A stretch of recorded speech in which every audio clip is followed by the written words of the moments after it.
విల్లాలో ఉంటున్న చిన్న కొడుకు వినోద్, కోడలు భావనతో కలిసి శారదా ప్రసాద్ నివసిస్తున్నారు. ఆ ఇంట్లో శారద వంట మనిషి, ప్రసాద్ తోటమాలి. ఆ విషయం కొడుకు వినోద్కి తెలిసినా పట్టించుకోడు. భార్య భావన మాటకు ఎదురు చెప్పలేడు. తను ఏం చెప్పినా అంతేగా అంతేగా అంటూ కొంగుచాటు మొగుడిగా ఉంటాడు. అత్తా మామ అనే గౌరవం ఇవ్వని ధనిక కోడలు భావన దగ్గరుండటం వాళ్ళకేమాత్రం ఇష్టం లేదు. కాని ఉండాల్సిన పరిస్థితి భావన కల్పిస్తానని బెదిరించింది. అత్తయ్య, మామయ్య, నేను చెప్పింది అర్థమైంది కదా? అర్థమైంది కోళ్ళ. నువ్వు చెప్పినట్టు నేను మీ మావయ్య పనుల్లాగా ఈ ఇంట్లో ఉండకపోతే మా నుంచి మా చిన్న కొడుకుని శాశ్వతంగా దూరం చేస్తావు, అంతేగా? గుడ్. వెళ్ళండి, వెళ్ళి ఎవరి పనులు వాళ్ళు చేసుకుంటూ ఉండండి. ఖాళీగా ఉంటూ నా కంటికి కనిపించుకోండి. కనబడితే ఏం జరుగుతుందో నేను చెప్పాల్సిన అవసరం లేదు కదా. లేదులే కోళ్ళ, కాకపోతే అన్నప్పుడే నాకు అర్థమైంది. నేను మీ వినోద్ వెళ్ళి మీ పెద్ద కొడుకు రమేష్, పేద కొడులు అనామికని ఈ ఇంటికి తీసుకురావాలి, అంతే కదా? అంతేనమ్మా కోళ్ళ. నేను వినోద్ వెళ్ళి మాట్లాడతాం, ఇక వెళ్ళొచ్చు అని భావన చెప్పగానే శారదా ప్రసాదులు సంతోషంగా వెళ్లిపోయారు. నా ఇంట్లో ఉంటూ నేను పెట్టింది తింటూ ఆ పేద అనామిక గురించి ఆలోచిస్తూ ఉంటారు. ఏం మనుష్యులో ఏమో అనుకుని ఆఫీస్ ఫైల్ చూస్తూ ఉంటుంది భావన. కిచెన్లోకి శారదా ప్రసాదులు వచ్చారు. ఈ దానికి కోడల మీద నాకు నమ్మకం లేదండి. మనం వెళ్ళి పెద్ద కొడుకుని పెద్ద కోడల్ని బతిమాలుకొని ఇంటికి తెచ్చుకుందాం. భావనకి తెలియకుండా మనం మన పేద కోడలు అనామిక ఇంటికెళ్లటం సాధ్యం కాదు శారదా. ఈ ఒక్కసారి చూద్దాం. సరేనండి, మాట్లాడుకుంది చాలు, ఇక తోటలోకి వెళ్ళండి. అలాగే శారదా, అన్నం కూర అయ్యాక నన్ను బిలు అని ప్రసాద్ వెళ్ళిపోయాడు. శారద వంట చేసుకుంటూ ఉంది. ఆ పెద్ద ఇంటి పక్కనే మట్టితో కట్టిన గుడిసెలో ఏం చదువుకోలేని అనామిక భర్త రమేష్తో కలిసి కూలి పనులు చేసుకుంటూ తన తల్లిదండ్రులు సుజాత, రాజయ్యలతో కలిసి ఉంటుంది. ఇంటి బయట అనామిక మట్టి పొయ్యి దగ్గర వంట చేస్తూ ఉండగా రిచ్, భావన, వినోదులు అక్కడికొచ్చారు. అనామిక సంతోషపడి వాళ్ళ దగ్గరికొచ్చింది. బాగున్నావా చెల్లి అని ప్రేమగా పలకరించింది. భావన అనామిక ఒంటి మీదున్న పాత బట్టల్ని చూసి అసహ్యంగా ముఖం పెట్టి, బాగున్నాను, ఇంట్లో నీ భర్తలేడా అని భావన అనగానే అనామికకి కోపం వచ్చింది. కాని ఏమీ అనలేకపోయింది. విషయం ఏమిటో చెప్పు వినోద్. అన్నయ్యని పిలువదునా, ఇద్దరికి ఒకేసారి విషయం చెప్పి వెళ్ళిపోతాం. ఏవండి, పెద్దింటి నుంచి వినోద్, భావన వచ్చారు, ఒకసారి రండి, ఏదో విషయం చెప్పి వెళ్ళిపోతారంట. రమేష్ ఇంట్లో నుంచి బయటకు వచ్చాడు. తమ్ముడు వినోద్ని చూసి ఆనందపడ్డాడు. ఇంట్లోకి రా తమ్ముడు.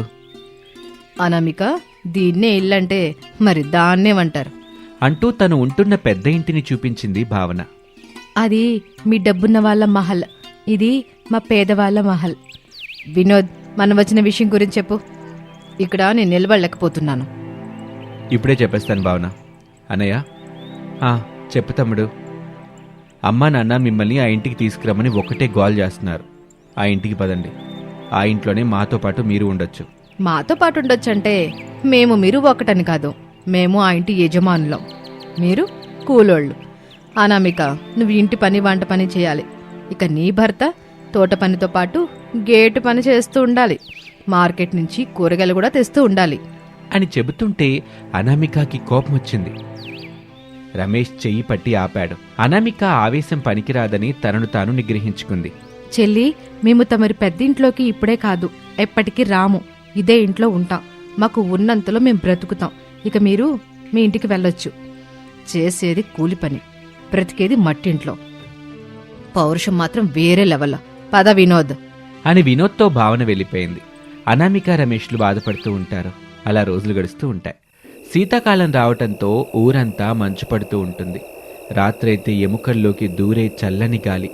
ఒకరోజు రాత్రి రూంలో హీటర్ పెట్టుకుని దుప్పట్లు కప్పుకుని భావన, వినోదులు వెచ్చగా ఒక గదిలో పడుకుంటే, మరొక గదిలో శారదా ప్రసాదులు చాప వేసుకుని పాత దుప్పట్లు కప్పుకొని చలికి వణుకుతూ కూర్చుంటారు.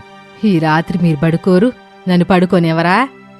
నాకు నిద్ర రావటం లేదు శారదా. నిన్నటి వరకు బాగానే పడుకున్నారుగా, ఈ రోజేమైంది? ఎందుకు నిద్ర రావట్లేదు? నిన్నటిదాకా చిన్న కొడుకు వినోదు, చిన్న కోడలు భావన వెళ్ళి మట్టింట్లో ఉంటున్న పెద్ద కొడుకు రమేషు, పేద కోడలు అనామికని తీసుకొస్తారని ఆశపడ్డాను. ఏం జరిగిందో సరిగా చెప్పండి. ఈరోజు సాయంత్రం వినోదు భావన మాట్లాడుకుంటుంటే విన్నాను. వాళ్ళేం మాట్లాడుకున్నారు, మీరేం విన్నారు? ఇప్పుడు నీకు నిజం చెప్పి బాధ పెట్టలేను శారదా. ఆ నిజం నాతోనే ఉంచుకుంటాను.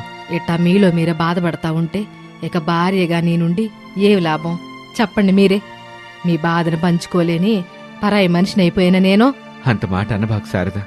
నేను అనుభవిస్తున్న బాధ నీకు చెప్పి నిన్ను బాధ పెట్టడం, మీ అత్తా కోడల మధ్య చిచ్చు పెట్టడం నాకిష్టం లేదు.